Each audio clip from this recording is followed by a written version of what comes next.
Take a deep breath, Dad, it's just a routine checkup.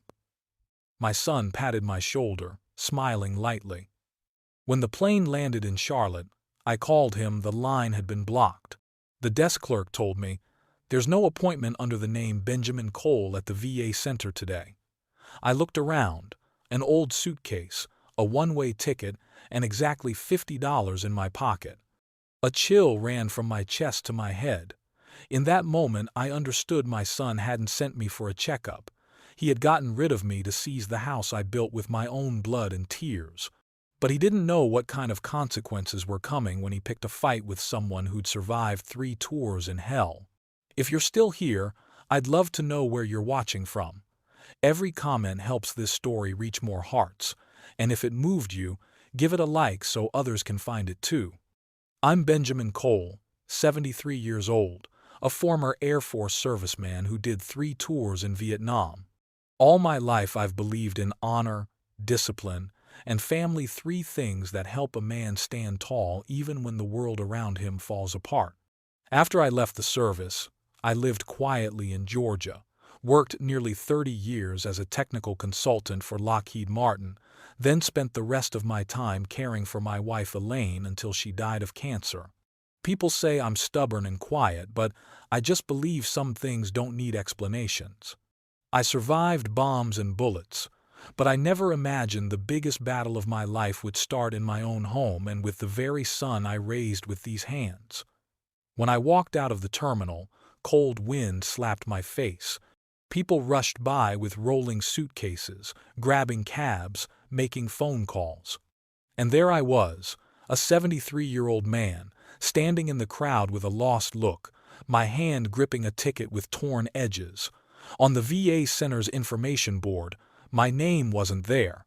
There was no appointment, nothing at all. I sat on a cold metal bench, trying to steady my breathing like I did back in my years at the airbase in Da Nang. When you've survived gunfire and smoke, you learn how to be quiet while everything collapses. But there's something that hurts more than war when your own son becomes the enemy. I tried calling Marcus again. "The number you have dialed is no longer in service." I played the message over and over, the robotic voice cold as a verdict. I checked my jacket pockets, just an empty leather wallet. No credit cards, no ID, no driver's license. My house keys were gone too.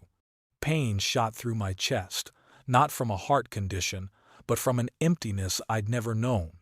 I remembered the look in Marcus's eyes that morning when he said, "Dad, you just need a memory check, don't worry." There was no love in that look. There was calculation. And Renee, his wife, brushed a quick kiss on my cheek, forced a smile. "Hope you feel better soon, Dad." I believed they wanted what was best for me. Looking back, it was just a send-off. I pulled my suitcase outside and stopped at the taxi stand. A middle-aged driver with brown skin and sunglasses opened the door. "Where you headed, sir?" I was quiet for a few seconds. I had no home, no plan. Then a name flashed in my mind. Harold Green, my old battle buddy from Khe-Sanh, the one who said, "If you ever get in trouble, come to me." I nodded. "Fayetteville, 304 Lincoln Street. An old friend of mine lives there." The driver nodded and didn't ask anything else. For 3 hours on the road, I stared out the window as the highway slid by like a reel of film. Each mile marker tugged at memories of my younger years. The time Elaine and I built our first home with my disability benefits. A small house, but full of memories where I promised I'd protect this family with my life. The car stopped in front of a low, red brick house. Harold opened the door before I could knock. He looked me up and down, wrinkled coat, bloodshot eyes. "God, Ben, what happened to you?" I swallowed, kept my voice steady. "My son. He said he was taking me to a medical appointment, and then left me at the airport." Harold froze. "You serious?" I nodded. "Not just that, I think he took my documents, bank cards, even the house deed." He pulled me inside and poured a hot cup of coffee. "Sit down. You okay?" "I've been where bombs were falling, Harold." "I'm fine. This time. The wound is on the inside." After I told him everything, Harold sat quiet for a long time. He opened his laptop and logged into the bank's website to check my account. "Ben, your balance. It's been drained." I gave a dry laugh. "I guess Marcus calls that taking care of Dad." We checked property records online. Harold typed my name into the search box. The result made him stop cold. Current owners: Marcus Cole and Renee Cole. I clenched my hands so tight my knuckles turned white. "Ben," Harold said softly, "you want me to call the police?" I looked out the window where the late afternoon sun cut through the trees. "Not yet. The police will just see an old man who's losing it and a couple who take care of their father." Harold frowned. "So what are you going to do?" I looked him in the eye. "What we used to do in the field: observe, gather, then strike back." That night I sat alone in the guest room. Harold left a blanket and some clothes for me. I took from my suitcase an old leather journal, the only thing Marcus hadn't noticed.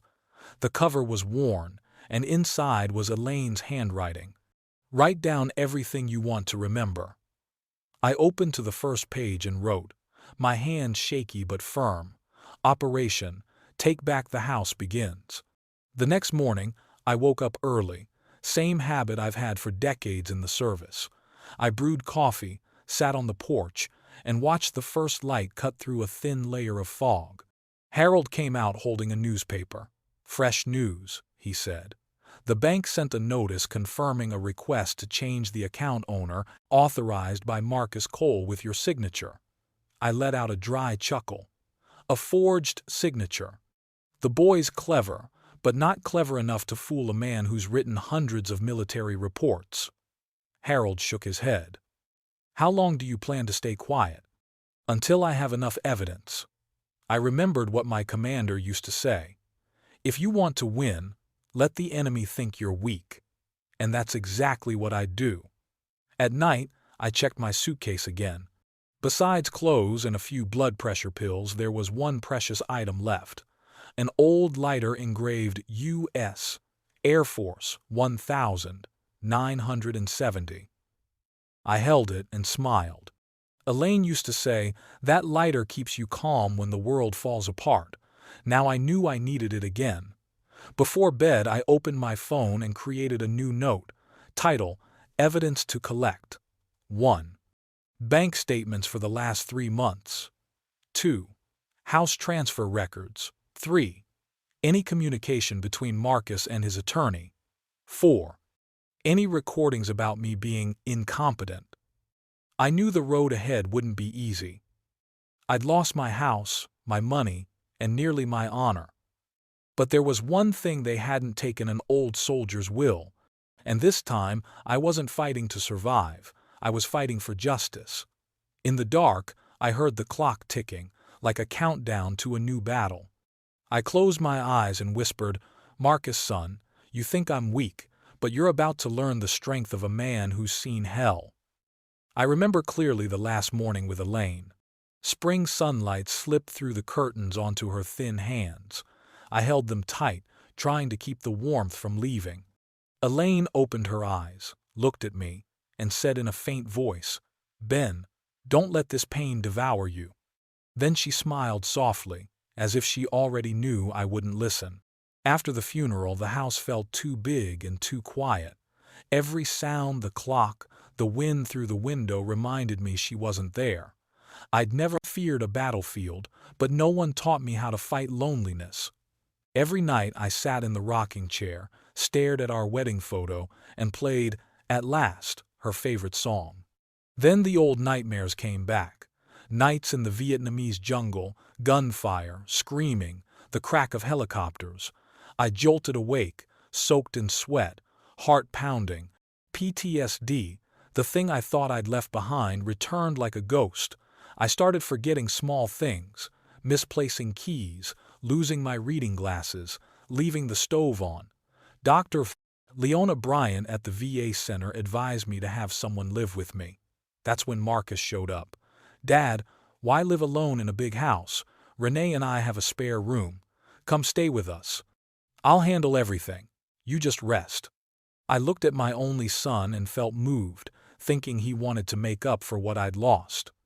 I didn't want to be a burden, but he was right at my age. Having someone around is good. I packed a few things: the old suitcase, my uniform, and our wedding photo. When I left the house, I looked back one last time. It was quiet, but I felt Elaine's eyes watching me. I told myself, "I'll come back, honey." The first weeks at Marcus's place were actually pleasant. Renee smiled, made me morning coffee, asked if I wanted to watch the news. Marcus helped register me for follow-up appointments at the nearby VA, and we had dinner together every night. I sat at the table, listened to them talk about work and friends, and they'd turn to ask, "Dad, how's the pot roast?" I laughed, better than the chow in the service. I truly believed I was loved. But slowly, little things changed, subtle enough to make me doubt myself. Renee started reminding me every time I took my meds. "Dad, did you take your morning dose? Or did you forget again?" At first, I thought she cared. But every time I picked up the bottle, she stood beside me, checking if I really swallowed. Once, as I lifted the pill, she whispered to Marcus in the kitchen, "See?" He mixed up the dose again.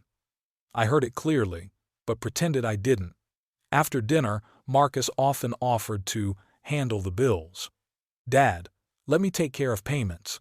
You're older now, it's easy to forget due dates. I just need you to sign a temporary power of attorney." I hesitated. Marcus smiled. "Don't you trust me, Dad?" I trusted him. I signed. And that was the first signature that led to everything else. In the following months, my meals were gradually separated. They ate in the living room. I got my portion in the kitchen on a small table by the window. Renee said, "It's quieter here for you. The kids are noisy." I nodded and tried not to think about it. Marcus talked to me less. When I asked about work, he answered curtly, "It's fine, Dad," and went back to his phone. Some days I saw him and Renee whispering, glancing at me, then going silent. One afternoon I heard them in the living room. "He's forgetting more," she said. "I know. Maybe the VA doctor is right, we should prepare early," he replied. "What do you mean?" "I mean, in case he's not competent to sign later." I stood behind the door, heart slowing with every word. When I walked out, they both smiled like nothing had happened. Renee started controlling the mail. "Dad, I grabbed your mail junk stuff. What about the bank statements?" She smiled. "I kept those so they don't get mixed up." My room got rearranged too. They swapped the blue blanket Elaine bought for a cold white one. The wedding photo by my bed got moved to a shelf near the window. When I asked, Renee said, "The light hits it better." To me, it just made the room feel foreign, stripped of my family's warmth. Every day I felt pushed out of their lives, bit by bit. Marcus's voice lost its warmth when he said, "Dad." Now he used it only when he needed something. "Dad, sign this." Or, "Dad, did you take your pills?" Neighbors started giving me different looks. A lady down the street said, "I heard from Renee that you're getting forgetful." I paused. "She said that?" She nodded, a little embarrassed. "She said she worries about you." I smiled, thanked her, and walked away. Something cracked inside me. That night I looked around the room, the one they used to call Dad's room. Now it looked like a storage area, medicine shelves, a first aid box, pamphlets on elder care that Renee left on the table. I realized that, in their eyes, I wasn't Benjamin Cole, the man who served his country, just an old man nearing expiration. I tried to endure it, telling myself maybe they were just overprotective. I didn't want to believe my son could be that cruel. But doubt stalked my heart. Then one night, dozing in the rocking chair, Elaine appeared in my dream. She wore her favorite chestnut dress, stood by the stove like before, eyes sad but warm. "Ben," she said, "you're letting them take everything." I stepped toward her, but couldn't touch her. "Elaine, I don't want to believe that. You always trust others more than yourself." She tilted her head, voice soft but pained. "You promised to protect this home, remember?" I jolted awake, sweat down my back. The clock ticked like a pounding heart. I looked around, the photo of her was still on the shelf, moonlight on the glass. I sat still, feeling a strange strength rise up. Maybe I'd let pain blind me, but Elaine was right. I had to wake up. From that moment I knew my fight wasn't over. It had only begun right inside the home I used to call my haven. It all started on a morning that seemed ordinary. I was at the table, struggling to open my blood pressure bottle when Renee lifted her phone and smiled. "Let me record this, Dad, just to monitor your health, in case the doctor needs to see." I glanced at the lens, then at her fake sweet face. The screen's glare in her eyes gave me chills. My hand trembled a bit, like it always did in the morning, but this time I felt the camera tracking every move. After a few days I noticed. Whenever I took meds or wrote something, she was there somewhere in view, phone up, wearing that caring smile. I didn't say a word. People who love recording others forget they're leaving a trail too. One afternoon while I was sweeping, I heard Marcus by the fence. He's old, can't even remember the doctor's name. Say VA clinic and he just blanks. I froze, broom in hand. The neighbor replied, "Really? He looks pretty healthy to me." Marcus snorted. "Yeah, looks that way. Inside the house, my dad. He's really slipping." A cold shiver ran down my spine. I stood there listening to my son lie about me like it weighed nothing. Maybe he thought I couldn't hear, but I heard every word. That night I quietly opened a drawer and took out an old phone, the kind with buttons, a tired battery, a dim little screen. I opened voice recorder and tried it. My gravelly voice came through, 1, 2, 3. Then I saved it. The relic still worked, and I knew it would become my weapon. From then on, I recorded everything. When Marcus asked about my meds, when Renee said, "Don't mix up your dose," when they discussed bills, everything got saved. I didn't need much, just one small slip. Marcus slowly changed how he called me. First, Dad, then Sir, then Old Man. "Old Man, I put your meds in the cabinet." I looked up. "Which old man?" He forced a laugh. "Just kidding." But I could hear the contempt.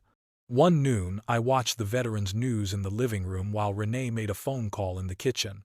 Her voice was high and polite. "Yes, this is Renee Cole, Benjamin Cole's daughter-in-law. I'm calling to close an account because the account holder is no longer competent. We're concerned he might disrupt his finances."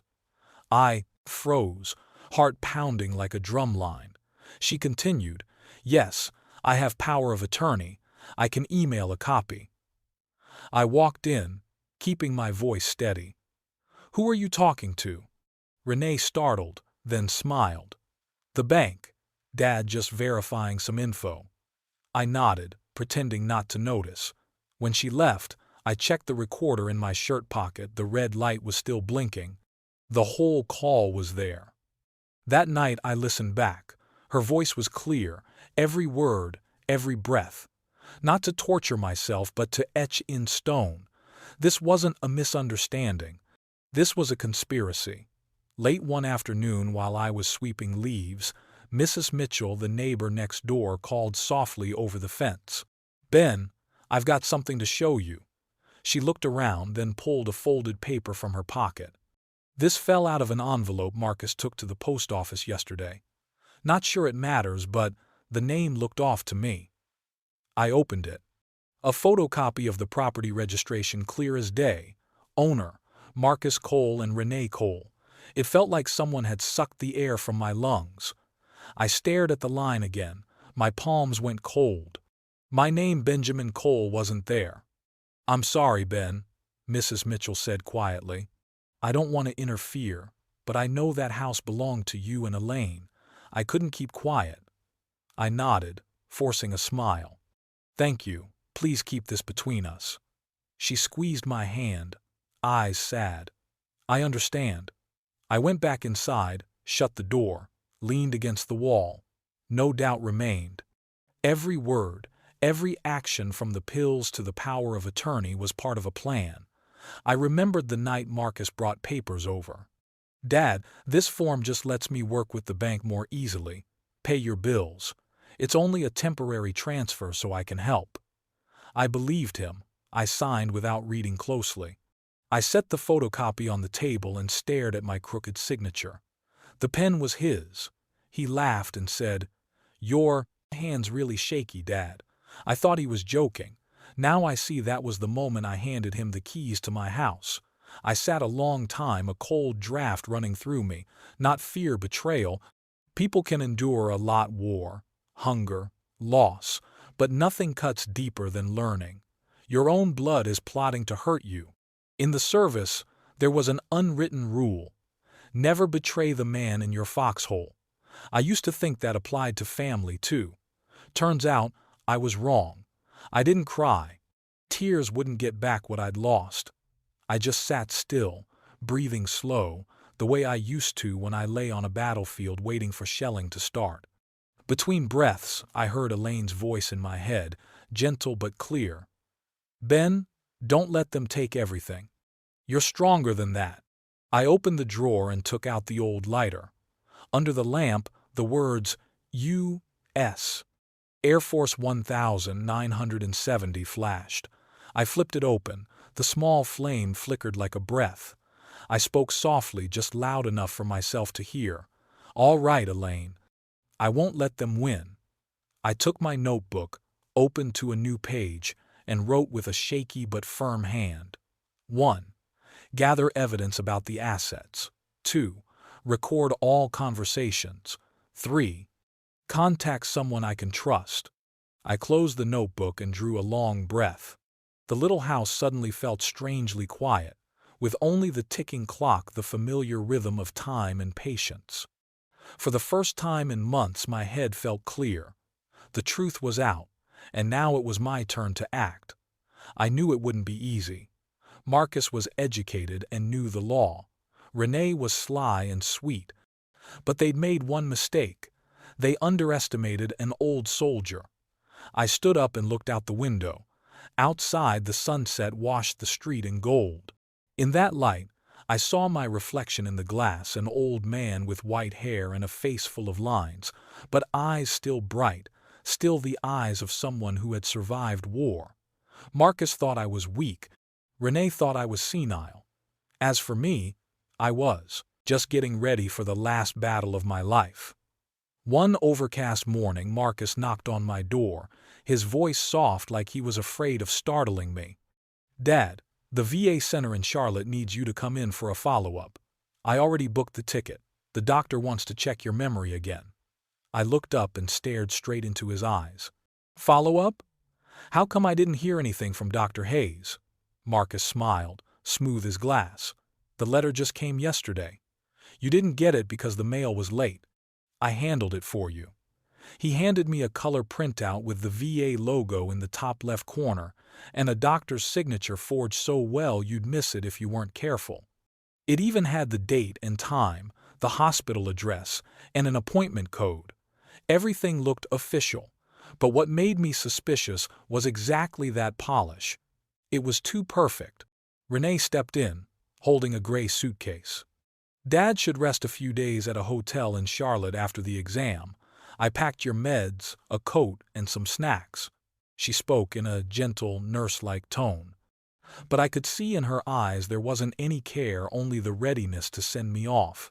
I looked at the suitcase and felt my heart sink.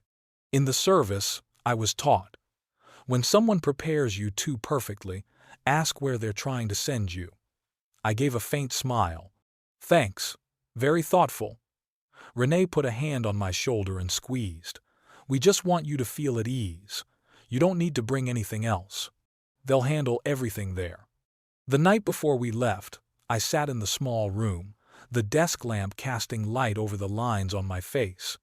I opened the drawer and took out a finger-sized gadget, a mini camera I'd bought to watch the yard back when Elaine was alive. I removed the lamp bulb and tucked the camera up inside the shade, the wire perfectly disguised. If Marcus and Renee thought I'd leave and never come back, they'd show their hand. I set it to record continuously, with enough battery for 3 days. Then I shut the door and took one last look around. Elaine, I whispered, watch this with me. I'm not quitting. The next morning, Marcus showed up in athletic gear, reeking of cologne. He opened my door, grinning. Ready, Dad? I'll drive you to the airport. Just about 2 hours. Renee saw us out, giving me a hug, brief, cold, without a shred of warmth. Remember to take your meds on time, she said, slipping another pill bottle into my coat pocket. The doctor wants you calm, I answered quietly. Don't worry, daughter-in-law. I'll stay calm to the end. On the way, the car slid past bare trees under a heavy gray sky. Marcus put on soft music, drummed his fingers, then suddenly said, "The doctor says you're showing signs of confusion, you know? Nothing serious, but we should check carefully." I looked out the window and said nothing. He went on, "I just want to be sure. You forget small things like last week I told you something, and the next day you asked me the exact same thing." I turned to him, calm. "That's so. Funny, I thought the only one forgetting things was you, like that $5,000 you owe me." Marcus froze, then forced a laugh. "Dark joke, Dad." I didn't laugh. My right hand stayed in my pocket, fingertip on the tiny recorder that was running.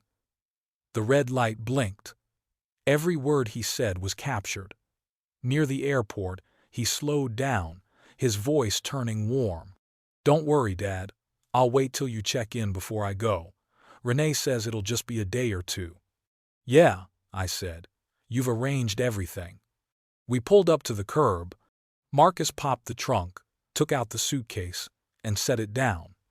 "Do you have any cash, Dad?" "I've got my VA card." "Better have a little cash, just in case you want breakfast. Here, $50. He stuffed the bill into my hand and patted my shoulder. "Take your meds, okay? I'll go park and be right back." I watched him, trying to read his face, the same easy smile, but his eyes wouldn't meet mine. "All right, go," I said slowly. "I'm not in a hurry." Marcus nodded and got in the car. The black sedan turned into the lot. I stood there with the suitcase, watching until his taillights vanished around the bend. 1 minute, 10. Then 30 went by. No one came back. I sat on a waiting bench, a crumpled $10 bill in my hand, the cold fluorescent light bleaching my wrinkled fingers. People rushed past, while I felt frozen in the middle of a crowded airport. 2 hours passed. I called Marcus, blocked. I called Renee, busy signal. I went to the information desk and asked about my appointment. The clerk typed and looked up. "I'm sorry, sir, we don't have any appointment under the name Benjamin Cole today. Are you sure it's the right center?" I nodded and gave a thin smile. "Sure, I just came to the wrong battlefield. People say war ends when you lay down your weapon. But I've learned some wars begin the moment you're betrayed. If it were you abandoned by your own child with $50 and a lie about a follow-up, would you stay quiet or fight back? Leave your thoughts in the comments. I read every line because sometimes a truthful comment is also a way to speak up for justice." I pulled my suitcase to the taxi stand. The wind was knife cold, carrying damp air and the smell of fuel. I looked up at the sky, gray like an old memory. An older cabbie saw me and pulled over. "Where to, sir?" I hesitated. "Back to Fayetteville." He raised his eyebrows. "That's a long way. You sure?" "I've gone farther," I rasped. The car rolled out. I leaned my head against the window and saw my reflection. In that dim light, I didn't see an old man who'd been fooled. I saw a soldier settling back into a fighting stance. On the road, I replayed Marcus's voice. Every line. "You're confused. The doctor says we need to monitor." "It's just a follow-up now," sounded like gunfire, but I wasn't angry. I felt clearer than ever. Crossing the bridge, the last light broke through the clouds and lit the hand gripping my old lighter. I flicked it open. The small click rang out. The smell of metal and fuel took me back to Da Nang. Back then, whenever I heard enemy planes, I knew a fight was coming. So was today. When we stopped at a rest area, I got out and stood in the breezeway, the wind snapping at my coat. I looked back at the crowds, still checking in, and murmured to myself, "The war begins. Not a war of bullets, but of brains, evidence, and truth." I was no longer the father cast aside. I was a soldier back on the line, and this time, the enemy's last name was Cole.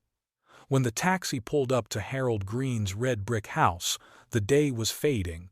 The door opened before I could knock. My old friend stepped out, white hair washed in the sunset, still holding a coffee like always. "Good Lord, Ben," Harold said, eyes wide. "You look like you just got back from a war." I gave a dry smile. "That's about right, only this time the enemy's named Cole." Harold put an arm around me and led me in. The living room was neat as ever, a photo of him in uniform beside his JAG diploma. On the table, an old radio spilled soft jazz like the breath of the past. I told him everything from the follow-up trip to being left at the airport, detail by detail. Harold didn't interrupt. He just listened, eyes narrowing as I went. When I finished, he set his coffee down and spoke low but firm. "Don't rush it, Ben. To win, you need evidence. We don't fight with feelings, we fight with facts." I nodded. "I know. I've started gathering it, but I need someone like you to verify it." Harold stood, went to his office, and came back with a laptop and a case file. "Let's get to work," he said. "Show me the deed transfer." I handed over the photocopy Mrs. Mitchell had slipped me. Harold put on his glasses and studied each line. He nodded. "This signature, the pressure is heavy, but it slants left. Ben, you're right-handed, yeah?" "Yeah, and I never drag out the letter C like that." "Exactly. It's a forged signature. And the notary seal," he zoomed in on the red stamp, "invalid. That stamp is an office-printed type, not authorized by the state of North Carolina." I sat still, listening to every detail, like I was back in an old training brief. Only this time the enemy wasn't foreign troops. It was the son I once carried in my arms. Harold went on. "We need medical proof too, so they can't claim you lack capacity. I'll reach out to your old doctor." I knew he meant Leona Bryant, the psychiatrist who'd evaluated my PTSD for years. Smart, fair, and compassionate in a system that isn't always any of those. Harold called right away, calm as if presenting a case. "Leona, it's Harold. I've got an old patient of yours, Benjamin Cole. He's in serious trouble. I need confirmation that he's fully competent, mentally and cognitively." I heard her voice on the other end, gentle but firm. "I know Benjamin. His file has always been stable. I've seen no recent decline. If needed, I'll prepare a formal letter and sign it. No one gets to slap senile on a person just because they're old."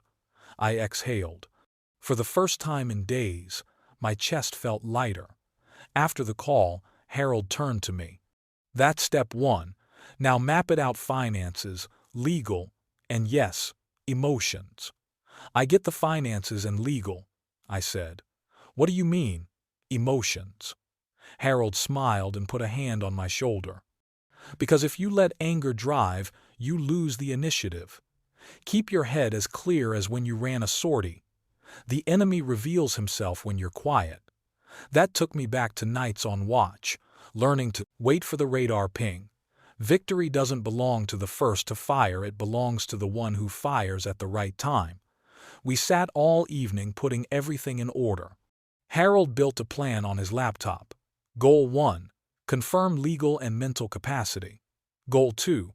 Reclaim the house using proof of forgery. Goal 3. Document fraud and the asset grab scheme. Goal 4.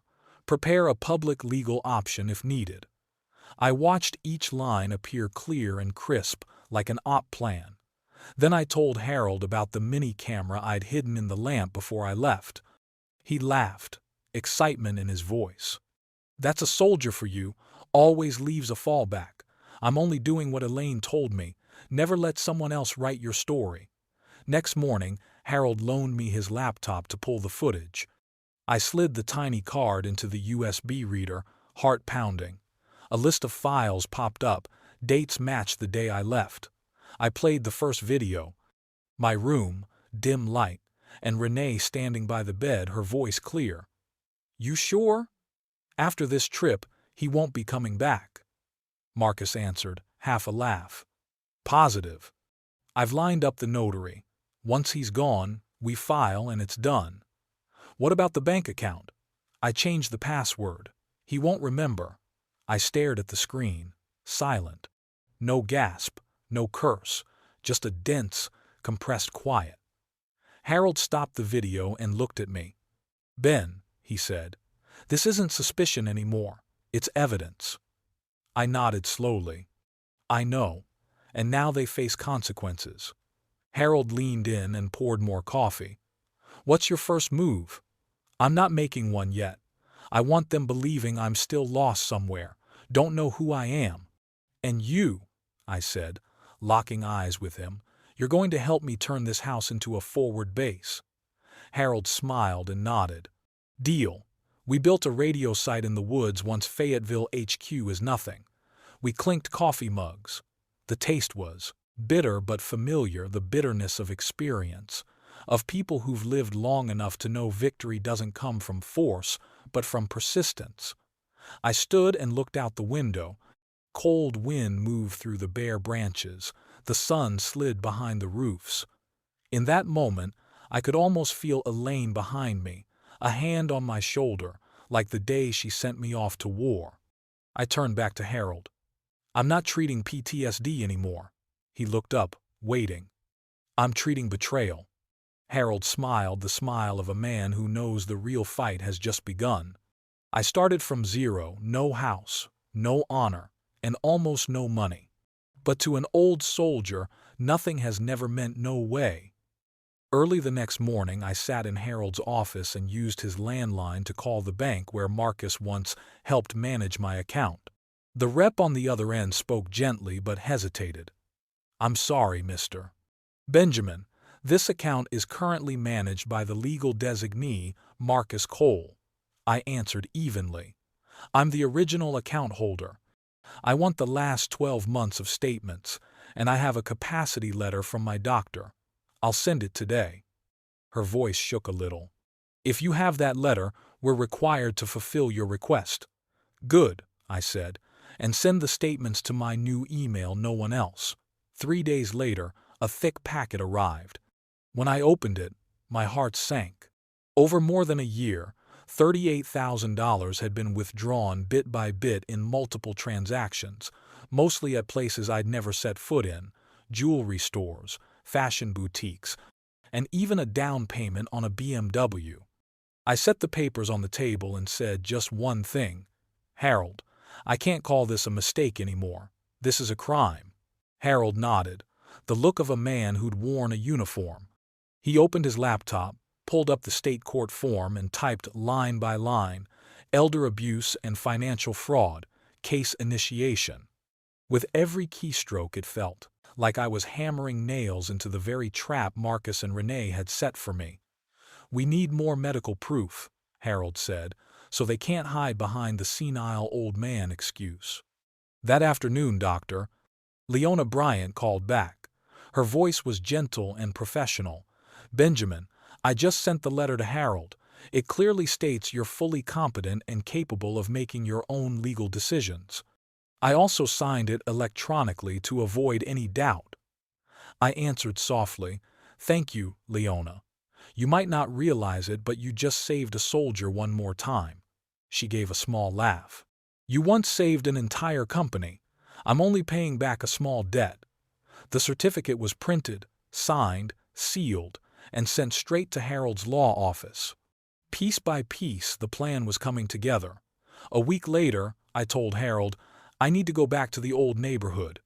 "Ben, that's risky. If Marcus sees you, I won't let him. I hid in the woods for 7 days once and the enemy never found me, Harold. One little street is nothing." I wore an old delivery uniform Harold borrowed from a friend, brown shirt, ball cap, and a shoulder bag with a fake logo. I looked like an old man picking up extra shifts to get by. That afternoon, I drove Harold's beater back to the subdivision that used to be home. At the end of the street, I saw the familiar house white walls, green painted fence, and the living room window where Elaine used to read. Now the curtains were shut, and there was a shiny black BMW with new plates in the driveway. I took a breath, pulled out my phone, and turned on hidden video.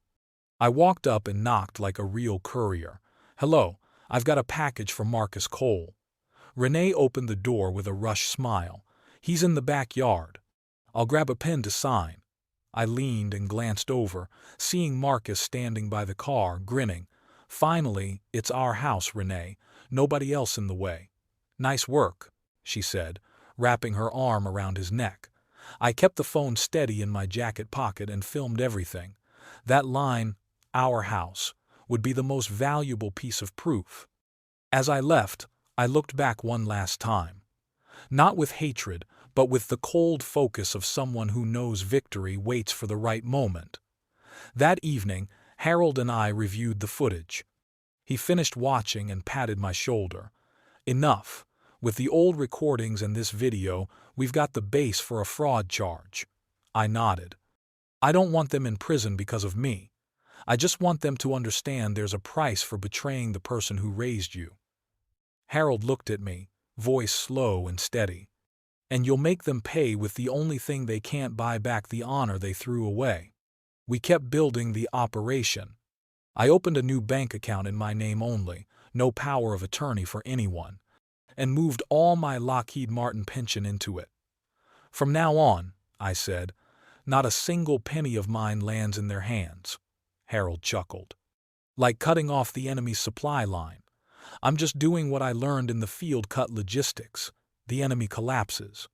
A few days later, Harold said I should meet someone. "She's a reporter and a veteran's daughter.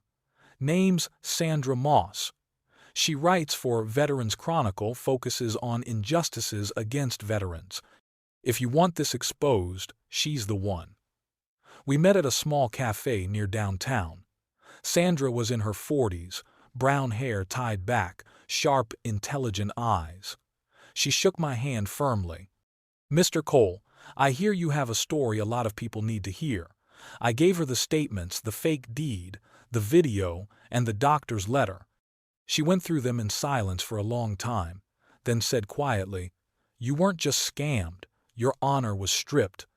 I'm going to help you get it back." I looked her in the eyes and saw resolve, the same light I used to see in soldiers, ready to move forward even when danger was ahead. A week later, Sandra emailed Harold. "Confirmed. The notary seal on the deed transfer is fraudulent. The notary ID belongs to an office closed 2 years ago. I have the proof and I'm ready to go public when Mr. Cole approves." Harold printed the email and set it on the table. "Ben, we're holding all the cards. The question is, do you want to hit quietly or go public?" I looked at Elaine's photo on my phone, her smile like she was watching from a distance. "Public," I said. "Because people like Marcus and Renee only fear the light." Harold smiled. "Good. And we'll pick the moment when everyone's already looking at people like you." "When?" I asked. "Veterans Day. This November." I gave a small laugh. "Perfect day to remind them a soldier never leaves the fight." We sat still, listening to the wind through the window. Outside, the leaves were turning autumn coming on. For me, it wasn't just a season of memories, but a season of counterattack. When I stood and grabbed my coat, Harold asked, "You really ready, Ben?" I turned back and answered slowly, "Harold, I've been ready since the day they called me a senile old man. Now it's their turn to remember who I am." A week before Veterans Day, rumors spread through the neighborhood like a bad draft. Marcus had staged a perfect script. The crazy old man, the father who imagined betrayal, the dad hallucinating about his house being stolen. I heard it from Mrs. Mitchell, the neighbor still on my side. She hurried to Harold's, set a local paper on the table. "Ben, you need to see this. Your son, he's telling the whole block you need psychiatric treatment." The article was a short interview. Marcus speaking in a pitying tone. "My dad used to be a former pilot, but the war left deep scars in his mind. Lately, he believes we want to hurt him. It's heartbreaking to watch someone you love lose their grip on reality. I folded the paper. My hand trembled a bit. Not from anger, but from sorrow. The way he used pity to kill my honor was crueler than any punch. Renee wasn't far behind. She showed up at church, talking to middle-aged women in a choked voice. He ran off to Charlotte by himself. We were so worried. We thought he was lost. Poor thing, maybe it's just age. Both of them, Marcus and Renee, were playing the same show, switching between devoted son and loving daughter-in-law. Their audience was the neighbors who used to like me. 3 days later, Harold read a social post. The Cole family invites everyone to a Sunday BBQ to honor veteran father Benjamin Cole, who inspires us with his courage and resilience. Harold dropped his phone and snorted. Honor, huh? They sure know how to turn lies into a wall of respect. I was quiet for a long moment, then said, maybe I should go. Are you nuts? We're not ready to go public. I'm not going public, Harold. I'm going to observe like you said. He held my gaze, then gave a small nod. All right. But remember, just observe. No moves, no temper. I smiled. I've survived places louder than a BBQ. Sunday afternoon, sunlight stretched over the rooftops. The smell of grilled meat and laughter filled the street. I stood at the end of the block in a gray coat and an old ball cap. People were busy having fun. No one noticed the old man with a cane moving slowly toward the Coles' yard. Inside, the American flag hung from the porch. Tables were set neatly, and a big sign read, BBQ to honor veteran Benjamin Cole. The irony, the man being honored, wasn't even on the guest list. Marcus stood in the middle with a mic, talking nonstop. My dad, a real hero. Even though his memory isn't what it used to be, he still inspires us. Scattered claps. I saw a few neighbors drop their eyes, avoiding mine. They believed a piece of it or wanted to because it was easier than the truth. Renee circled with drinks, dabbing tears at all the right cues. A perfect performance. I found a spot in the shade and leaned against a tree. In my pocket, the little recorder was on. Marcus's voice rang clearly through the speakers, each word cutting. One time, my dad forgot his own name. I asked, Who are you? He said, I'm the keeper of this house. Sad, right? A few clueless laughs. I just smiled slightly and tapped the record button. As the light tilted, Renee stepped to Marcus and spoke low but close enough for the mic to catch. The deed is done. All we need is the court to declare him incompetent. A short pause, then Marcus chuckled. After today, no one will doubt it. They'll think he's really gone. I didn't need any more. I looked across the street and saw Sandra Moss, the reporter Harold set me up with lens trained on the yard. She gave me the smallest nod. Everything was captured. I waited until Marcus lifted a glass of red wine for the gratitude bit. Dad, wherever you are, we love you with all our hearts. I stepped out of the shade. The sound of my shoes on the pavers was dry and hard against the music. A few heads turned, then gasps. Marcus froze, jaw open, the glass stopping mid-air. Dad. I looked straight at him and spoke low but clear. And you thought I was still in Charlotte? Silence. The chatter cut off like a switch. Renee stepped back, face drained. Marcus forced a smile, voice shaking. Dad, when did you get back? We're throwing this for you. I can see that. Crazy Dad, but still clear enough to hear you tell the whole block I forgot my own name. All eyes were on us. I kept a calm smile and touched my pocket where the recorder played Marcus's own words loud and clear. The deed is done. All we need is the court to declare him incompetent. The yard went dead quiet. The mic hissed, breath sped up. Marcus turned pale, eyes darting for an exit. Renee shook, tears falling that no one believed anymore. I said nothing else. I just looked around, slow and steady. Thanks for the party, I said softly. At least I got to hear Hero before my own son tried to make me a senile fool. I turned and walked out as Sandra's camera shutter popped again and again like the final nails in the coffin of Marcus and Renee's little play.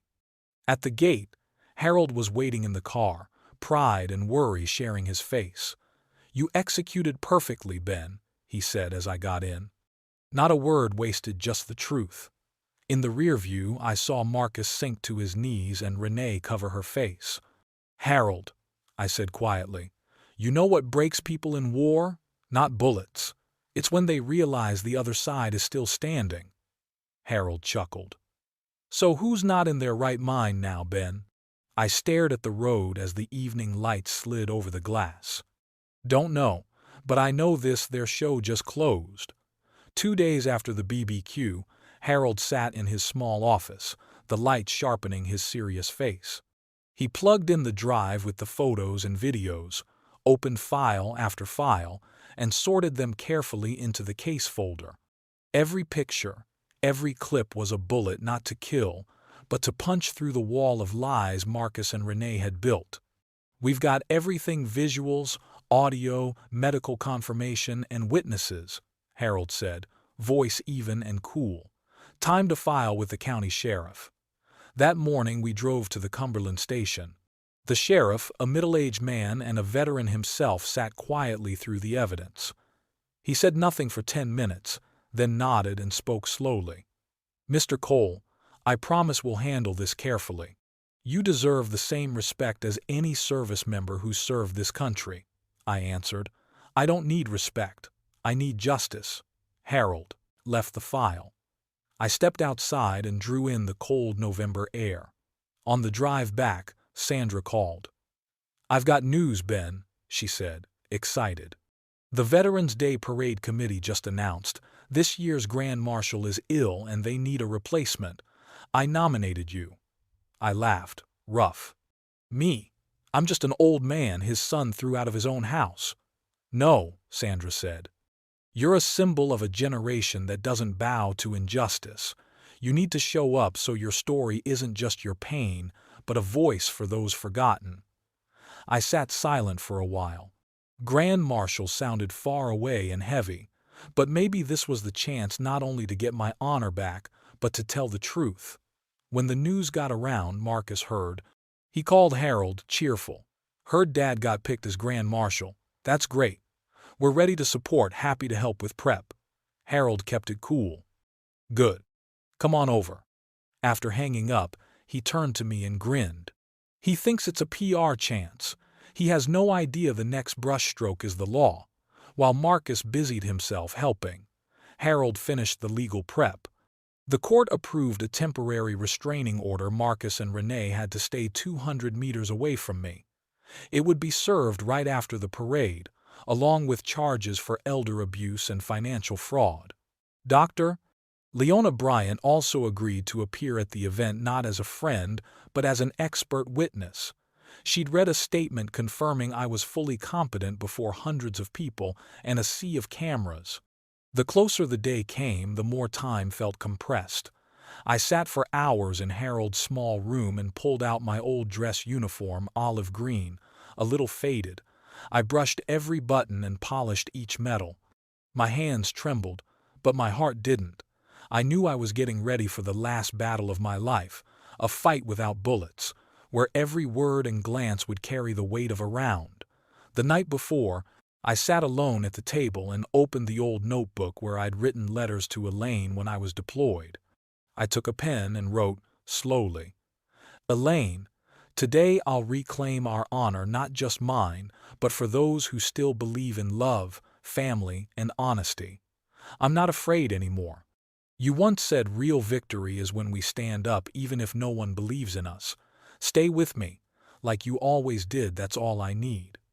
I folded the letter and tucked it into my inside pocket close to my heart. Next morning, Harold knocked with 2 hot coffees. He handed me one and said quietly, "Ben, remember when you speak, read those words. I'll handle the rest." I nodded. "Harold, if I start to shake, you've stood through live fire. Don't tell me you're scared of a few cameras." I laughed. Rough but true. He stood, straightened my collar. "You know, Ben, I've met hundreds of vets, but none that made me believe in justice like you. Today, you're not just a betrayed father, you're our voice." I looked in the mirror. An old man stared back, white hair, a face carved with lines but eyes bright and steady. "Harold," I said, "people will know I'm not crazy, I was betrayed." He patted my shoulder and smiled. "And now you're about to prove it to the world." Outside, the drums of the parade thumped from a distance, like marching hearts. Morning light poured through the window and flashed off the metals. I took a deep breath. Cold and warmth mingled in my chest. A military jeep waited at the curb, the American flag flying up front. Harold opened the door, his voice firm and warm. "It's time, Colonel. Lead your honor guard." I climbed in. The wind knifed my collar, but inside me a fire was already lit. This time, I wasn't marching for war. I was marching for the truth. Veterans Day dawned with dry November cold, a sky blue as glass, and sunlight spilling down Fayetteville's main avenue. Flags lined both sides of the street, and the cadet band's drums pounded in steady pulses, like my own heart. I sat in the jeep, uniform pressed, medals catching the sun. Thousands lined the road with little flags, shouting, "Welcome home, hero." I smiled, but inside was a quiet storm. I knew this wasn't just a parade, this was when justice would stand up. In the front row of the VIP stands, Marcus and Renee sat side by side. Both were neatly dressed, smiling as if nothing had ever happened. I saw Marcus raise a hand to wave, trying to look like the proud son of a heroic father. Renee wore oversized sunglasses, but I knew there was worry behind them. Harold stood nearby in a dark suit, a sealed file folder ready in his pocket. Sandra Moss checked her camera again. The live stream signal was about to go straight to the Veterans Chronicle page. When the motorcade stopped, the MC's voice rose over the mic. "And now, please give a big round of applause for this year's Grand Marshal, former pilot Benjamin Cole." Thunderous applause, flags rippling. I stepped down from the vehicle, slow but steady. Every step matched a strong heartbeat. When I reached the podium, a light breeze moved through the rows, carrying the smell of grass, old gunpowder, and the memories of those who had fallen. I looked to the front row. Marcus, my son, was smiling confidently. I answered with a slight nod. "Thank you, everyone," I began, my voice deep and calm through the mic. "I'm not standing here today because I'm a hero. I'm just one of thousands who wore the uniform, did what duty required, and lived to tell the story." The crowd applauded again. I continued. "I want to start by talking about my wife Elaine. She's the reason I'm still here. When I came home from the war, panicked, dreaming of wounded buddies, she was the one who sat beside me all night, just so I'd know I was still home." My voice caught.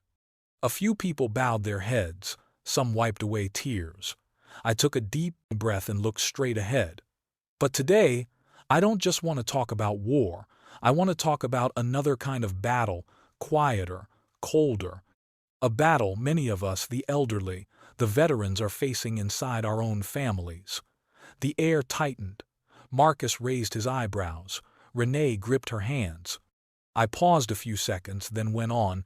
3 months ago, I said slowly, my own son left me at Charlotte Airport with nothing but a one-way ticket and exactly $50 in my pocket. The entire crowd went silent. The marching drums stopped. Only the wind and a few faint whispers remained. "I thought I was going for a medical check," I continued, still calm. "But it turned out that was how they got rid of me, to take the house I built with sweat, blood, and my youth." Renee jumped to her feet, face drained. Marcus tried to hold it together, forced a smile, and raised his voice. "Dad, this isn't the place to air private stuff. I cut him off, my tone low but sharp. "Be quiet, Marcus. Let everyone hear the whole story." I pulled a neat stack of documents from my jacket and held it up to the mic. "These are bank statements showing more than $38,000 withdrawn from my account without my knowledge. This is a competence letter signed by Dr. Leona Bryant, proving I'm fully capable. And finally, I raised a small voice recorder and switched it on. This is the proof. A soft hiss, then Renee's voice echoed through the air. After this trip, he's not coming back. The stands went dead quiet. A few people stared at each other in shock. Farther back, Sandra lifted her camera high, streaming everything live. Renee's face went white. She tried to reach the mic, stammering, I didn't. I mean. But before she could finish, Harold stepped forward, voice ringing out. Chief, the temporary hold order was approved this morning. Here is the file confirming financial fraud and elder abuse. Marcus lunged for the mic, but two officers nearby stepped in. The police chief nodded for them to proceed. Marcus Cole, Renee Cole, he said firmly. You are being detained for investigation under North Carolina's elder protection laws. Camera shutters and phones clicked everywhere. Sandra focused on me, then panned to the two being handcuffed. The live stream had thousands of viewers within minutes. I didn't look at Marcus. I turned back to the mic. It's hard to say these things on a day meant for those who served, I said slowly, my voice a little rough. But the truth doesn't wait for a convenient day. I've faced enemies with guns, but I never thought the one stabbing me in the back would share my name and my blood. I looked around, older veterans, civilians, young faces, all silent. Honor, I said, is something no one can take from you unless you give it up yourself. Blood betrayal is more shameful than any enemy on the battlefield. Applause exploded. A few people stood, then the entire stand rose. I saw Harold wipe his eyes and Dr. Leona smiled from the back row. Marcus kept his head down as he was led away through a low hum of voices. Renee sobbed, but no one believed those tears anymore. As I stepped down from the podium, Sandra approached, camera still in hand. Mr. Cole, she said, voice trembling, you just moved millions watching online to tears. Would you like to say a final word to them? I looked straight into the lens, sunlight catching the lines on my face, and said, never think you're too old to reclaim justice. We may grow weaker, our hands may shake, but the heart never forgets. Applause rose again, long and heavy like thunder on a clear day. I turned to Harold and murmured, Operation's over. He patted my shoulder, smiling. No, Ben. It's just beginning, because from today on, people will remember you not only as a veteran, but as a father who fought to reclaim his honor. I lifted my head to the sky so blue and clear it felt unreal. In that moment, I thought I saw Elaine smiling in the light. I whispered, We did it, honey. Right after I finished, two officers stepped forward. Amid the crowd's murmurs, they read the restraining order and the detention decision aloud. Marcus hung his head, face pale. Renee shouted something, but the mics and speakers drowned her out. They were escorted off the platform under hundreds of angry stares. People lined on both sides of the street fell silent, then clapped in unison. Some shouted, Justice for Mr. Cole! And no one gets to abuse their parents. The scene left me relieved and bitter at the same time. Harold stood beside me, his voice hoarse. See, Ben? When the truth shows up, the fakes have nowhere to stand. The next day, all of Cumberland County was buzzing. On social media, thousands shared Sandra's live stream. Local papers splashed the front page with "Veteran Betrayed by Son Exposed in the Middle of the Parade." The bold headline ran with a photo of me in uniform, mic in hand, and Marcus being led away in the background. Sandra's article laid out how I was betrayed and how I used the evidence to turn it around. She wrote, Benjamin Cole didn't just win back his house. He won back the belief that justice has no age limit and that honesty never goes out of style. I read it the next morning in a small downtown cafe. People recognized me. Many came to shake my hand. Some hugged me tight and said my story reminded them of their own parents. An older woman, crying, said, Thank you, Mr. Cole. You reminded us that sometimes staying silent is a sin. That afternoon, Harold got a confirmation letter from the bank. He grinned and handed it to me. "Ben, they've restored the entire account. $38,000 returned. The house is officially back in your name." I looked at the bold line. Owner, Benjamin R. Cole, my hand still shaking.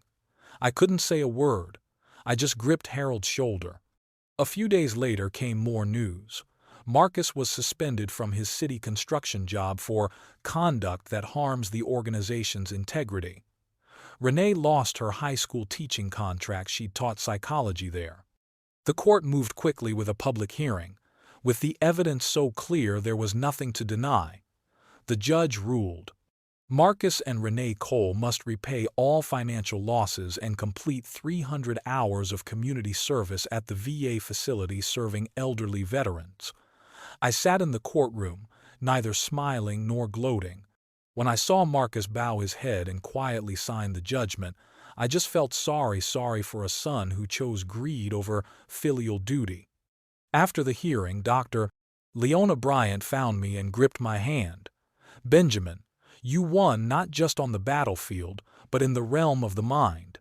You reminded people that the real sickness in society isn't in our heads, it's in our greed and ingratitude." I nodded, eyes distant. "Thank you, Leona. Maybe now I'm truly healing." Harold didn't stop there. He came to me with a thick stack of papers, serious but excited. "I want to set up the Cole Foundation in your name to help older adults abused or robbed by their children or relatives. I've spoken to several veterans groups. They're ready to support it." I looked at Harold, choked up. If Elaine were still here, she'd be proud. She always believed that if we handle pain the right way, something good can grow from it. Harold patted my shoulder, voice low. "And today, that starts with you, Ben." A few weeks later, Sandra's piece hit the front page of the Veterans Chronicle, "The Soldier Who Never Surrendered." The story spread nationwide, inspiring thousands of veterans and seniors. Several TV shows invited me to speak, but I declined. I just wanted to live quietly in the small house by the Guz Pines, our old home, Elaine's and mine. The next morning, I sat on the porch with a cup of coffee, the air smelling faintly of pine sap. Sunlight passed through the window and glinted off Elaine's framed photo on the table. I opened the paper, read Sandra's article slowly, then murmured to myself, "You can rest now, Elaine. Our home is back. So is my honor." I looked up at the sky, clouds drifting lazily. Maybe somewhere, Elaine was smiling, the gentle smile I've carried with me my whole life. I closed my eyes and drew a deep breath. Inside, there was no anger, no sadness, just a quiet calm, like when the last battle ends and the soldier knows he's done his duty. When people thought I was crazy, I stayed silent. When they thought I was weak, I stood up. And when they thought justice was gone, I proved it was only waiting for someone to call it by its name. I set the paper down, looked at the photo again, and smiled. We won, Elaine. I returned to my house on a bright, sunny morning. The old wooden door creaked the same familiar way, and the smell of dry wood and pine mixed with a hint of licorice from the sachet. Elaine used to hang on the porch still lingered. I set my keys on the kitchen table and stood still for a few beats, letting my heart catch up with my memories. Everything had to start over with these hands. In the first week, I repainted the living room walls. The new cream coat covered the old scuffs like someone gently laying a bandage over a healed wound. I hung Elaine's photo back in the same place, the two of us at Tybee Beach, wind lifting her hair. I straightened the frame, stepped back and said softly, "Welcome home." Sunlight slid across the glass and flashed on the medals hanging nearby, a quiet kind of praise.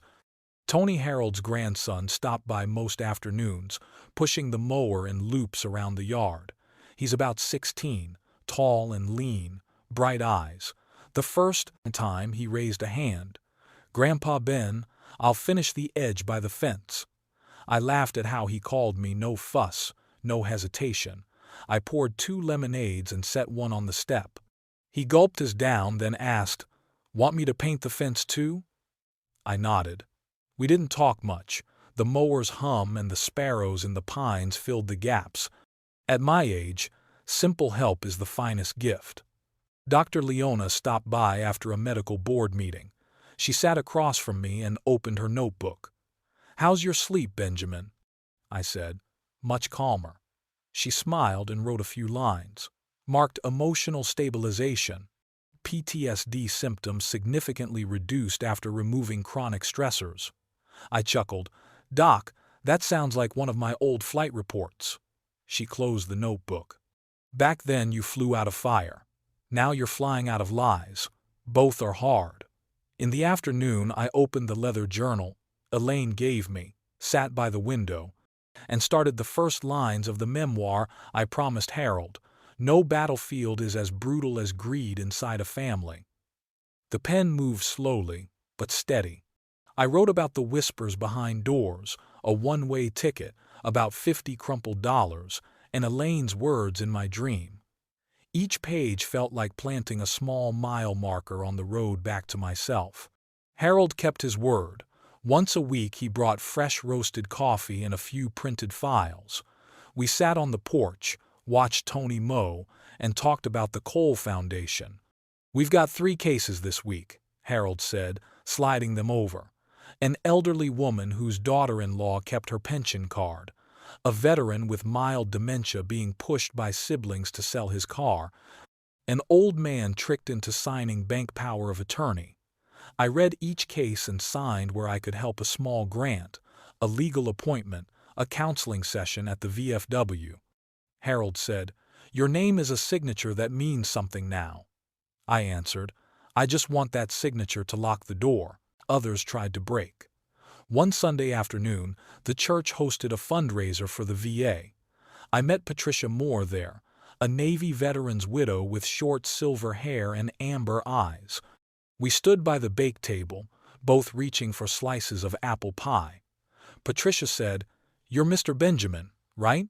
I read the reporter Moss's story." I nodded. She smiled softly. "I don't care for the press, but I liked how you stood straight when you told the truth." We took the last bench in the hall.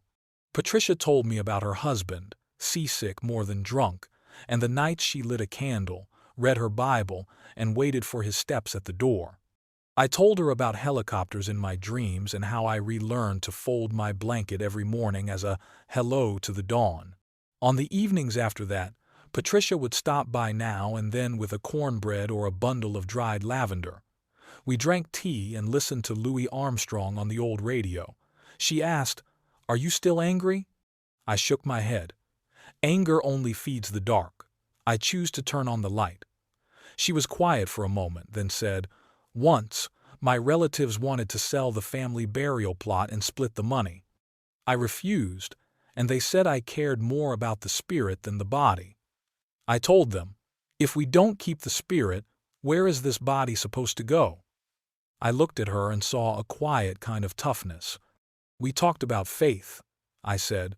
"When I was left at the airport, I thought I'd lost everything. Turns out, that was when I became free." Patricia smiled and set her hand on the back of mine. "Freedom sometimes starts with a betrayal."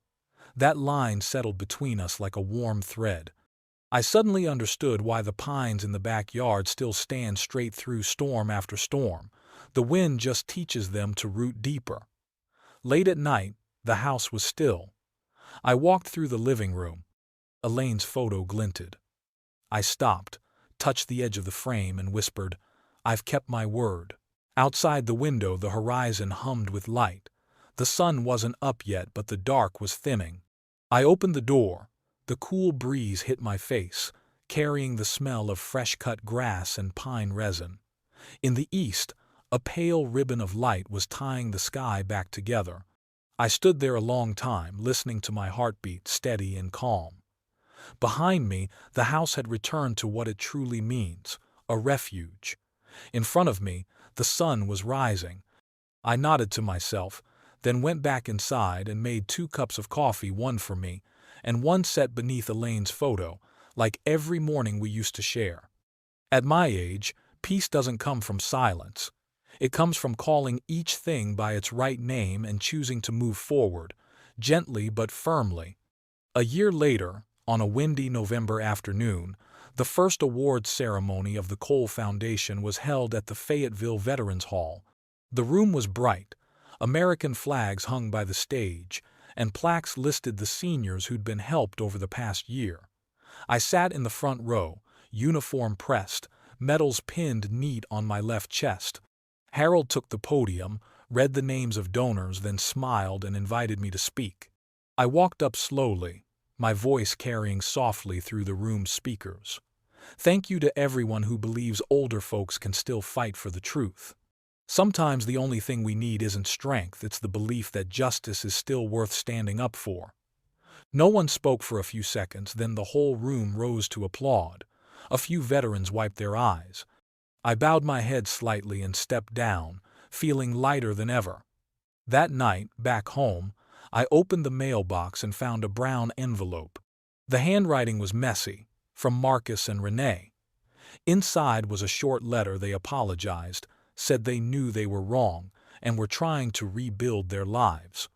I read it slowly, folded it, and placed it in the wooden drawer beneath Elaine's photo.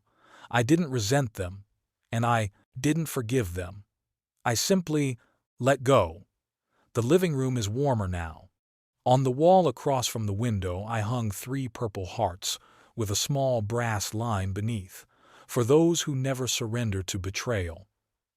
Every time I look up, I see not just the battlefield, but the quiet fights of old age where you have to hold on to yourself through the hurt.